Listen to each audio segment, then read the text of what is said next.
നമസ്കാരം. ശ്രീകൃഷ്ണ കഥാമൃതം ഭാഗം 778. സന്യാസിയുടെ മഹത്വം എന്നാണ് ഹെഡിങ് കേട്ടോ. അപ്പോൾ ഓം ഗം ഗണപതയേ നമ, ഓം സം സരസ്വതേ സ്വാഹ, ഓം ശ്രീ ഗുരുഭ്യോ നമ, ഓം ശ്രീ രംഗനാഥ ശർമ്മണേ നമ. നാരായണ നാരായണ നാരായണ നാരായണ നാരായണ നാരായണ നാരായണ നാരായണ നാരായണ നാരായണ നാരായണ. ഓം ശ്രീകൃഷ്ണാർപ്പണമസ്തു. ഓം ശ്രീകൃഷ്ണായ പരബ്രഹ്മണേ നമ. ഓം ശ്രീകൃഷ്ണായ പരമാത്മനേ നമ. ഹരേ രാമ രാമ രാമ ഹരേ ഹരേ, ഹരേ കൃഷ്ണ കൃഷ്ണ കൃഷ്ണ ഹരേ ഹരേ. ഓം ശ്രീ രുക്മിണി സത്യഭാമ സമേത ശ്രീ ഗോപാലകൃഷ്ണസ്വാമിനേ നമ. ശ്രീകൃഷ്ണ കഥാമൃതം സന്യാസിയുടെ മഹത്വം. ഭഗവാന്റെ ലീലാകാന്ഡമൊക്കെ കഴിഞ്ഞു. ഉപാസനാകാന്ഡത്തിൽ 43-ാം സർഗ്ഗമാണ് ഇനി പറയേണ്ടത്. അപ്പോൾ 42-ാമത്തെ സർഗ്ഗത്തിൽ 34 ശ്ലോകങ്ങളാണ് ഉണ്ടായിരുന്നത്. അപ്പോൾ അതിൻ്റെ അവസാനത്തെ ശ്ലോകം 34 പറഞ്ഞ് നിർത്തിയത് ഏതാ? പാരൊക്കെയും മുക്കും മനസ്സ് ഭൂതരൂപാദിയാൽ തീർത്ത വെറും വികാരം സ്വപ്നോപമം തീരെ വെടിഞ്ഞ് ഇത് ഓർക്കാത്മാവിൽ ആനന്ദ നിമഗ്നനാവൂ. 4 പേരും എന്ത് നടക്കണമെന്നുള്ളത് നമ്മൾ നോക്കണ്ട. നമ്മളെ ആത്മാവിൽ രമിക്കുക. അഹം ബ്രഹ്മാസ്മി, അഹം രാമോഹം എന്നൊക്കെ പറയും. അഹം ഞാൻ രാമനാണ് എന്ന് പറഞ്ഞെന്താ? രമിപ്പിക്കുന്നവൻ എന്നർത്ഥം, രമിക്കുന്നവൻ. അപ്പോൾ സന്യാസിയുടെ മഹത്വം. 1-ാമത്തെ ശ്ലോകം. കേൾക്കൂ പരമഹംസന്മാരുടെ ധർമ്മം സുമംഗളം. സന്യാസികൾ ആരാ? പരമഹംസന്മാർ. ആദരിച്ചിടുകിൽ പോലും മാർക്കും സംശുദ്ധി ചേർപ്പതാം. ഇപ്പോൾ ഒരു സന്യാസി വര്യനെ കണ്ടു, മനസ്സുകൊണ്ട് അദ്ദേഹത്തിനെ സ്മരിച്ചു, നമസ്കരിച്ചാൽ എത്ര പുണ്യം എന്നുള്ളത് പറയാൻ വയ്യ. അദ്ദേഹത്തിന് മനസ്സിലാവും, ഒരു മഹാനുഭാവൻ എന്നെ നമസ്കരിച്ചിട്ടുണ്ട്. അതാണ് കമ്പിയാണ്. കേൾക്കൂ പരമഹംസന്മാരുടെ ധർമ്മം സുമംഗളം, ആദരിച്ചിടുകിൽ പോലും ആർക്കും സംശുദ്ധി ചേർപ്പതാം. വിരക്തൻ, ജ്ഞാനി, നിഷ്കാമഭക്തൻ എന്നിവരേവരും വേഷാചാരവിധാനങ്ങൾ എണ്ണുകില്ല അത്ര കാര്യമായി. ഈ അല്പനർത്ഥം കിട്ടിയ അർദ്ധരാത്രിക്ക് കുട പിടിക്കുന്നൊരു ചൊല്ലുണ്ട്. അവരാണ് വേഷഭൂഷണാദികളിൽ താല്പര്യം കാണിക്കുക. പരമശൈലി. ഇപ്പോൾ ഇന്ന് കാലത്ത് വിവാഹിതരായ ഒരു വധു വൈകുന്നേരം ചമയങ്ങളൊക്കെ ഇറക്കി വെച്ച് മുഖക്കൊന്ന് കഴുകി ഒരു കാഷ്വൽ ഡ്രസ്സിൽ വന്നാൽ നമുക്ക് ചിലപ്പോൾ മനസ്സിലായി എന്ന് വരില്ല. അത്രയും വ്യത്യാസമുണ്ട്. അതാണ് അബദ്ധം പറ്റും എന്നാ പറയണത്. ആരെ? വിരക്തൻ, ജ്ഞാനി, നിഷ്കാമഭക്തൻ എന്നിവരേവരും വേഷാചാരവിധാനങ്ങൾ എണ്ണുകയില്ല അത്ര കാര്യമായി. നിന്ദിച്ചാലും സ്തുതിച്ചാലും രണ്ടിലും താൻ ഒരേ തരം. ആ ഒരു പൊസിഷനിലേക്ക് എത്തണം എന്നുണ്ടെങ്കിൽ കുറച്ച് ബുദ്ധിമുട്ടുണ്ട്. നല്ലത് പറഞ്ഞാലും ചീത്ത പറഞ്ഞാലും ഒരേപോലെ ഇരിക്കുക. തുള്ളിച്ചാടും വേണ്ട, ദുഃഖിക്കും വേണ്ട എന്നർത്ഥം. മനസ്സിലായില്ലേ? നിന്ദിച്ചാലും സ്തുതിച്ചാലും രണ്ടിലും താൻ ഒരേ തരം. ഇപ്പോൾ ഞാനൊരു ഭാഗവത ആയിരുന്നു എന്നറിഞ്ഞിട്ടും ഒരു ഭാഗവത സപ്താഹം നടത്തുമ്പോൾ അത് വേണ്ട വിധം അറിയിക്കപ്പെട്ടില്ല എന്ന് വിചാരിക്കുക. അങ്ങനെയുണ്ട്. അവരവരുടെ നാട്ടുകാർ അങ്ങനെ ചെയ്യാലോ. അതിൽ അവർക്ക് ആണ് മോശം, എനിക്കല്ല മോശം. കാരണം എന്താ ഈശ്വരന് താങ്ങാൻ സാധിക്കില്ല. അത് അനർത്ഥങ്ങളാണ് ഫലം ഉണ്ടാവുക.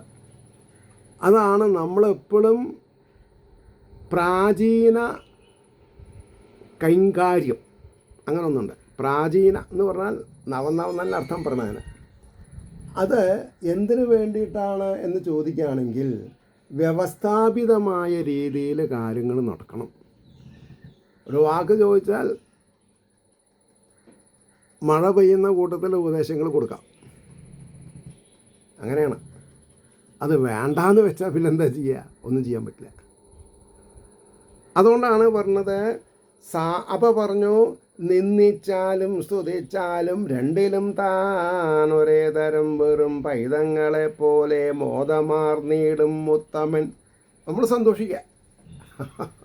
മോദമാർന്നീടും ഉത്തമൻ. ഇതൊക്കെ മനസ്സിൽ വെച്ചുകൊണ്ട് ജീവിക്കണം. എന്നിട്ട് പറയണോ, സാമർഥ്യമുണ്ടാവുകിലും പുറമേക്കതൊരൽപ്പവും വെളിവാക്കാതെ കുശലൻ വാഴും മൂടൻ്റെ മാതിരി. അതായത് സാമർഥ്യമുണ്ടാവുകിലും, ഒരാളെ പറഞ്ഞ് നേരാക്കാനുള്ള വിരുദ്ധ ഈശ്വരൻ തന്ന് അനുഗ്രഹിച്ചിട്ടുണ്ടെങ്കിലും പുറമേക്ക് അതൊരൽപ്പവും വെളിവാക്കാതെ കുശലൻ വാഴും മൂഢൻ മാതിരി. വിദ്വാനാണെങ്കിലും തെറ്റിച്ചൊല്ലും ഭ്രാന്തൻ്റെ മാതിരി. അതിലേറെ വിശേഷ.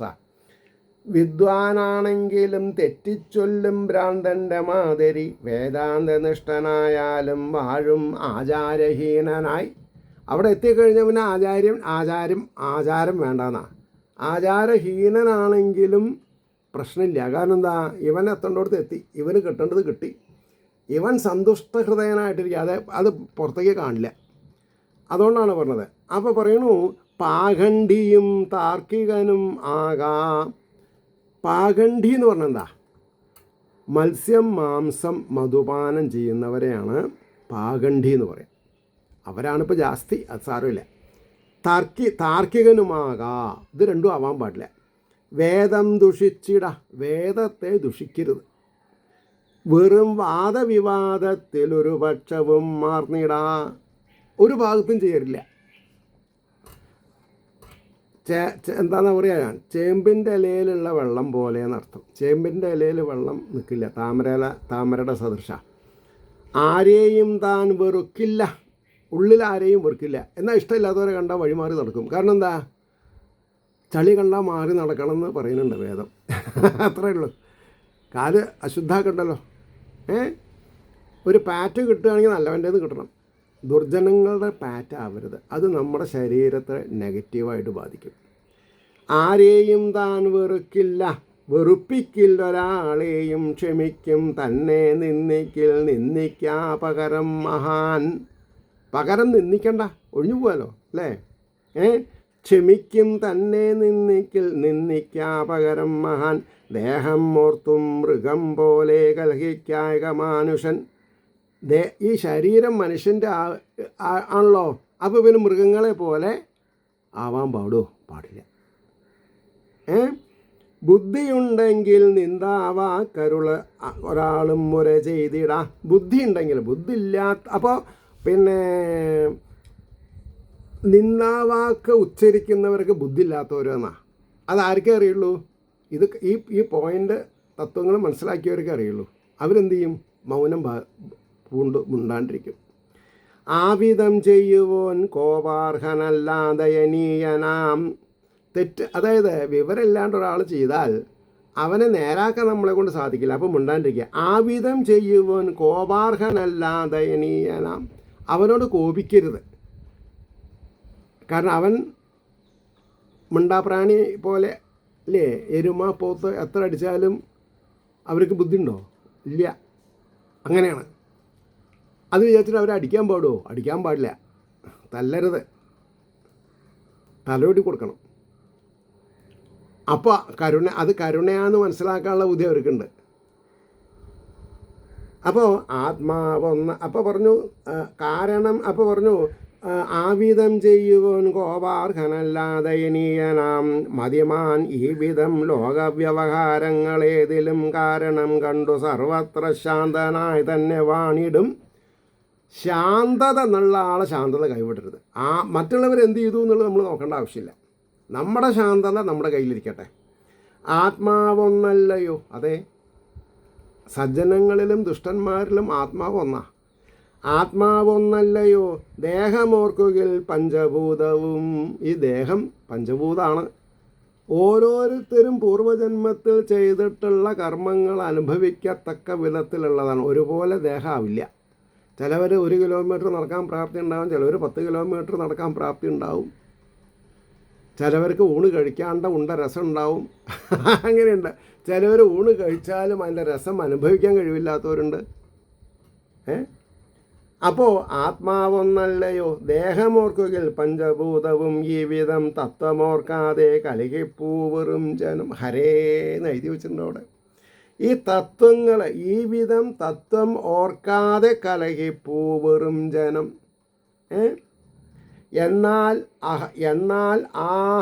എന്നാൽ ആഹാരമാത്രത്തിൽ യത്നിച്ചിടണമേവനും. ആഹാരത്തിന് വേണ്ടി എല്ലാവരും പ്രയത്നിക്കണം, വെറുതെ തിന്നരുത് എന്നർത്ഥം. അച്ഛനമ്മ ജീവിച്ചിരിക്കുന്നത് വരെ ഞാൻ ബുദ്ധിമുട്ടില്ല എന്ന് പറയരുത്.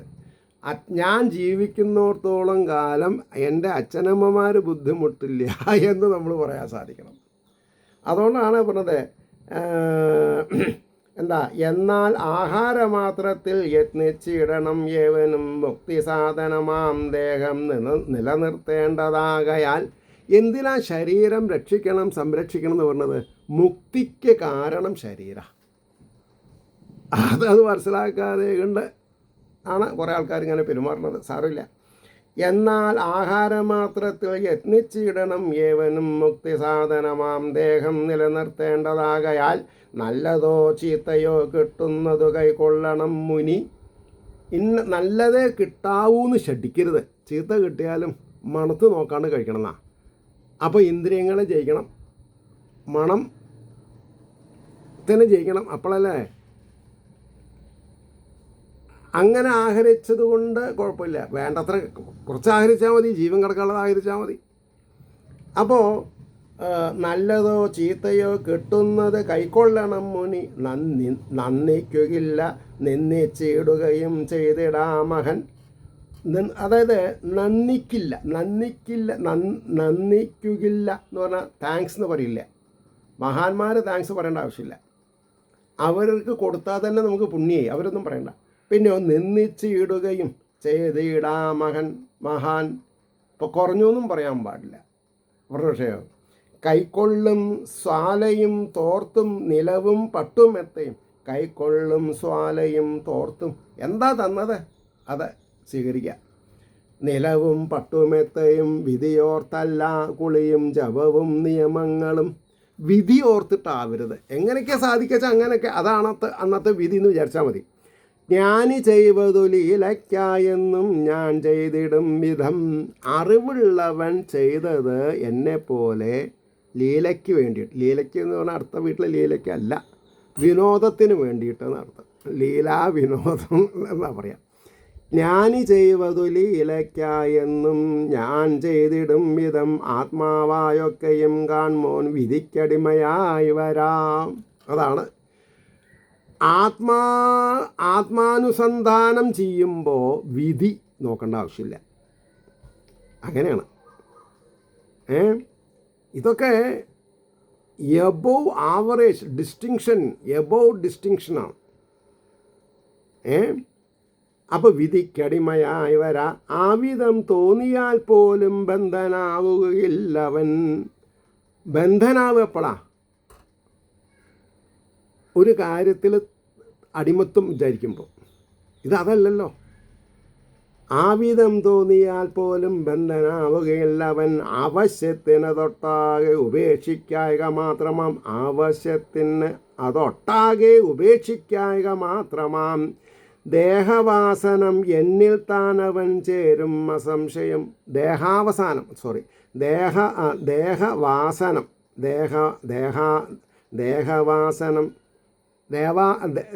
ദേഹ അവസാനം എന്നാണ്. ദേഹം അവസാനിക്കുമ്പോൾ, ജന്മം കഴിയുമ്പോൾ അവൻ എന്നിൽ വന്ന് ചേരും. എന്നിൽ താനവൻ ചേരും അസംശയം. സംശയമില്ല എന്നാണ് പറഞ്ഞത്. വിഷയങ്ങൾ വെറുത്താലും ആത്മജ്ഞാനം വരാത്തവൻ. വിഷയങ്ങളെ വെറുത്താലും ആത്മജ്ഞാനം വന്നിട്ടില്ലെങ്കിലോ മഹാത്മാവായ ഗുരുവിനരികിൽ തന്നെ ചെന്നുടൻ ഞാനായി തന്നോർത്ത് സേവിച്ചു കൊള്ളണം ഭക്തിപൂർവകം. ഈ ഗുരുകുലത്തിൽ കുറേ ആൾക്കാർ പഠിക്കും, ചിലവർ അവിടുന്ന് പോവില്ല. എന്ന് പറഞ്ഞാൽ ചില പേർക്ക് ഗുരുദക്ഷിണ കൊടുക്കാൻ സാധിച്ചു എന്ന് വരില്ല, അല്ലെങ്കിൽ അത്രമാത്രം വിദ്വത്തുണ്ടായിട്ടുണ്ടാവില്ല. അപ്പോൾ അവരെന്ത് ചെയ്താൽ മതി? ഗുരു സാക്ഷാൽ ജഗദീശ്വരനാണ് എന്ന മതത്തിൽ വിശ്വാസ പ്രമാണത്തിൽ ഇരുന്ന് ഗുരുവിനെ ഉപചരിച്ചാൽ മതി, അവർ രക്ഷപ്പെടും. അതാണ് ഇവിടെ പറഞ്ഞത്. ഞാനായി തന്നോർത്ത് സേവിച്ചു കൊള്ളണം ഭക്തിപൂർവകം ബ്രഹ്മാനുഭവ പര്യന്തം അസൂയാദികളെന്നിയേ. ബ്രഹ്മാനുഭവം പര്യന്തം, ബ്രഹ്മാനുഭൂതി അടയുന്നത് വരെ അസൂയാദികളെന്നിയേ, അസൂയ ഉണ്ടാകരുത്. ജ്ഞാനവൈരാഗ്യമില്ലാതെ ബുദ്ധീന്ദ്രിയ മനസ്സുകൾ, ജ്ഞാനവൈരാഗ്യമില്ലാണ്ട്, അറിവും ബോധവും ഇല്ലാണ്ട് ബുദ്ധീന്ദ്രിയ മനസ്സുകൾ വേണ്ടും വിധം അടക്കാതെ, കൺട്രോൾ ചെയ്യാൻ സാധിക്കാതെ കണ്ട്,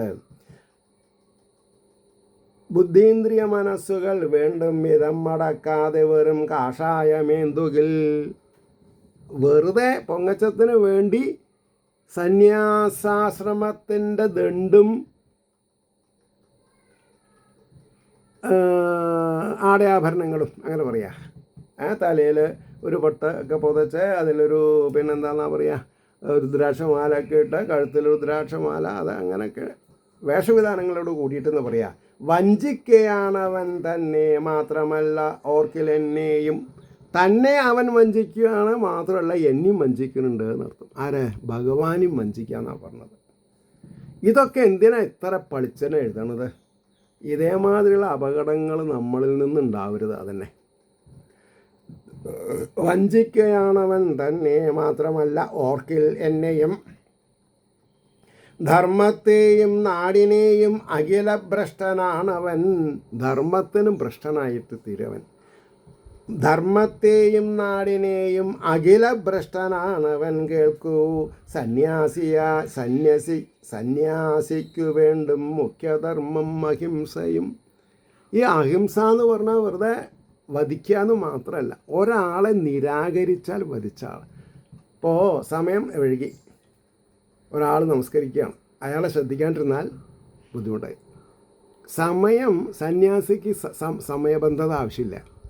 അപ്പോൾ അവസാനത്തെ ഒരാൾ തന്നെ നമസ്കരിച്ച് പിരിയുന്നത് വരെ ക്ഷമയോടുകൂടി ഇരിക്കണം എന്നർത്ഥം. നിങ്ങളാരും പോയി ബുദ്ധിമുട്ടിക്കരുത് എന്ന് കാര്യകർത്താക്കൾ മൈക്കിൽ വിളിച്ച് പറയരുത്. അങ്ങനെയൊക്കെ സംഭവിക്കേണ്ട, അതുകൊണ്ടാണ് ഞാൻ ഇത്രയൊക്കെ പറയണത്. അപ്പോൾ ധർമ്മത്തെയും നാടിനെയും അഖില ഭ്രഷ്ടനാണവൻ. കേൾക്കൂ സന്യാസിക്കു വേണ്ടും മുഖ്യധർമ്മം അഹിംസയും മനോനിഗ്രഹവും. താമസായി എന്നുള്ളത് മനസ്സിലാണ് പറയണത്. അപ്പോൾ മനോനിഗ്രഹമുള്ളവൻ എന്താ? ബ്രഹ്മചാരിക്കാചാര്യസേവയും വാനപ്രസ്ഥൻ അതേപോലെ തപസ്സും തത്വചിന്തയും ഗൃഹസ്ഥന്മാർക്ക് യജ്ഞാനുഷ്ഠാനവും ഭൂതരക്ഷയും. ആരാണ് അന്തിക്ക് ആഹാരമില്ലാണ്ട് വന്നാൽ അവന് ആഹാരം കൊടുക്കണം, കടക്കാനുള്ള സൗകര്യം ചെയ്ത് കൊടുക്കണം. അപ്പോൾ ഗൃഹസ്ഥന്മാർക്ക് യജ്ഞാനുഷ്ഠാനവും ഭൂതരക്ഷയും ആരോടും സൗമ്യമാം ഭാവം. ആരോടും രാഗദ്വേഷാദിവർജനം ആവോളം ഭൂതസംരക്ഷ. ആകുന്നത്ര ജീവജാലങ്ങളെ സംരക്ഷിക്കുക. തപസ്സും ബ്രഹ്മചര്യവും വേണ്ടതാം ഋതുകാലത്തു മാത്രം നിർബന്ധമില്ലതിൽ. ഏത്? ബ്രഹ്മചര്യവും വേണ്ടതാം ഋതുകാലത്ത് മാത്രം നിർബന്ധമില്ലതിൽ. എന്നാൽ ആശ്രമധർമ്മങ്ങൾക്കെല്ലാം ആത്മാവ് ഭക്തിയാം. എല്ലാ ആശ്രമധർമ്മങ്ങൾക്കെല്ലാം ആത്മാവ് ഭക്തിയാം. മറ്റൊന്നുമോർക്കാതെ തന്നെ താനേതിലും കണ്ടുറപ്പോടും. തന്നെ ആത്മാവിൽ ഈശ്വരനെ കാണും. അപ്പോൾ മറ്റുള്ളവരുടെ ആത്മാവിലും ഈശ്വരനുണ്ട് നമ്മൾ മനസ്സിലാക്കണ്ടേ.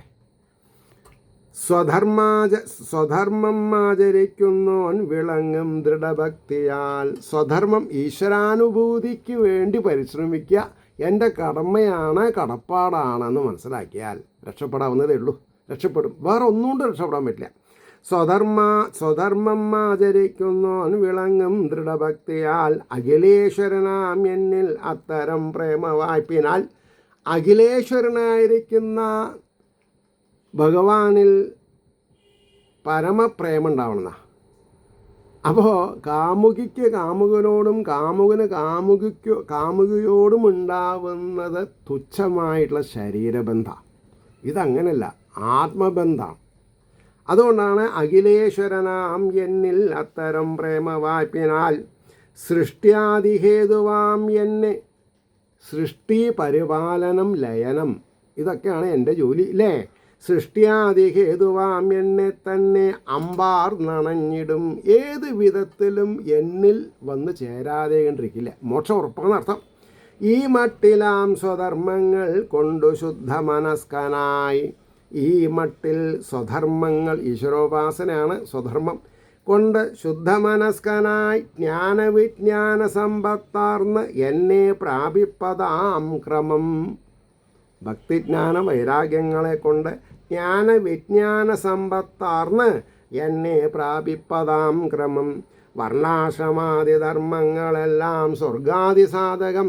വർണ്ണാശ്രമങ്ങളിൽ പറഞ്ഞിട്ടുള്ളതൊക്കെ ക്ഷത്രിയന്മാർക്ക് സ്വർഗം പോകാനുള്ളതാണ്. സ്വർഗത്തിനുള്ള കാര്യം കഴിഞ്ഞാൽ അവിടെ നിന്ന് ഇറങ്ങി വരണം. പക്ഷെ നമ്മുടെ സാധാരണ ഭക്തിയുടെ ഔന്നിത്യം എന്താ? മോക്ഷ.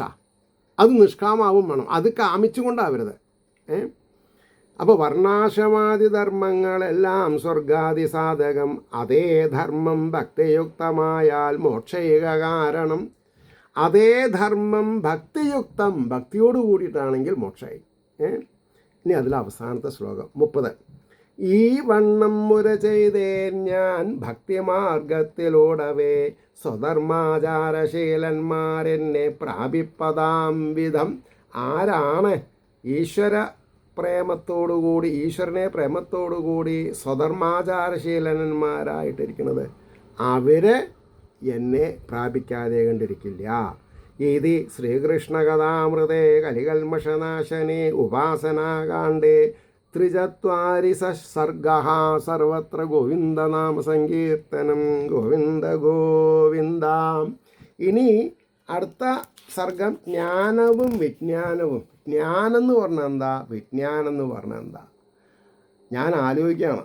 ശിവപുരാണം മലയാളം പോയട്രി കിട്ടാത്തത് കാരണമാണ് ഞാൻ ഈ ശ്രീകൃഷ്ണ കഥാമൃതം തുടങ്ങിയത്. സത്യത്തിൽ ഇത് മിസ്സായിട്ടുണ്ടായിരുന്ന നിങ്ങളുടെ സ്ഥിതി എനിക്ക് ആലോചിക്കാൻ വയ്യ. കാരണം അത്രയും ആഴത്തിലും പരപ്പിലും വേദാന്ത സത്യങ്ങളെ എന്താണെന്നാ പറയുക, മെഷീൻ ഗണ്ണ് പോലെ ടട്ടേ എന്ന് പറഞ്ഞിട്ടാണ് വരുന്നത്. അതിൽ അനുഗ്രഹീതന്മാർക്ക് മാത്രമേ ഇത് ഇഷ്ടാവുള്ളൂ. പറഞ്ഞേ. അപ്പോൾ പറഞ്ഞു വന്നതിൻ്റെ താല്പര്യം, ഈ ജ്ഞാനവും വിജ്ഞാനവും സ്വന്തം ഭാഷയിൽ മനസ്സിലാക്കാൻ സാധിക്കുക എന്ന് പറഞ്ഞാൽ അതായത് തുടങ്ങി വെച്ചാൽ മതി. ഇന്ന് ഒരാൾ എന്നോട് ചോദിച്ചു, കുട്ടികൾക്ക് പറ്റുമോ? കുട്ടികൾക്കല്ല പറ്റേണ്ടത്, മുതിർന്നവർക്ക് പറ്റിയിട്ട് മുതിർന്നവർ കുട്ടികൾക്ക് പറഞ്ഞു കൊടുക്കുക. കാരണം ഞാൻ പറയുന്ന സ്പീഡ് കുട്ടികൾക്ക് പറ്റിയെന്ന് വരില്ല. അതിന് സ്പീഡ് കമ്മിയായിട്ടൊക്കെ പറഞ്ഞു കൊടുക്കണം അവർക്ക്, വേണ്ടേ? ഒന്നാമതിപ്പോൾ ഒക്കെ ഇംഗ്ലീഷ് മീഡിയമാണ്, മലയാളത്തിൽ പറഞ്ഞാൽ മനസ്സിലാവില്ല. അപ്പോൾ പറഞ്ഞു വന്നതിൻ്റെ താല്പര്യം, ഇതിന് ഒരു ബ്രാക്കറ്റ് ഒന്നുമില്ല, ആർക്ക് ഉത്സാഹമുള്ളവർക്കൊക്കെ ആവാം എന്ന് മാത്രമേ എനിക്ക് പറയാനുള്ളൂ. അങ്ങനെ ഇരിക്കുന്ന ശ്രീഹരിയുടെ അനുഗ്രഹാശിസ്സുകൾ നിർലോഭം എല്ലാവരിലും എത്തട്ടെ എന്ന് പ്രാർത്ഥിക്കുന്നതിനോടൊപ്പം ലോകാസമസ്ത സുഖിനോഭവന്തു ആയിരിക്കട്ടെ നമ്മുടെ ഓരോരുത്തരുടെയും പ്രാർത്ഥന എന്ന് സ്മരിച്ചുകൊണ്ട് വാക്കുകൾ ഉപസംഹരിക്കുന്നു. നാളെ കാണാം. നമസ്കാരം.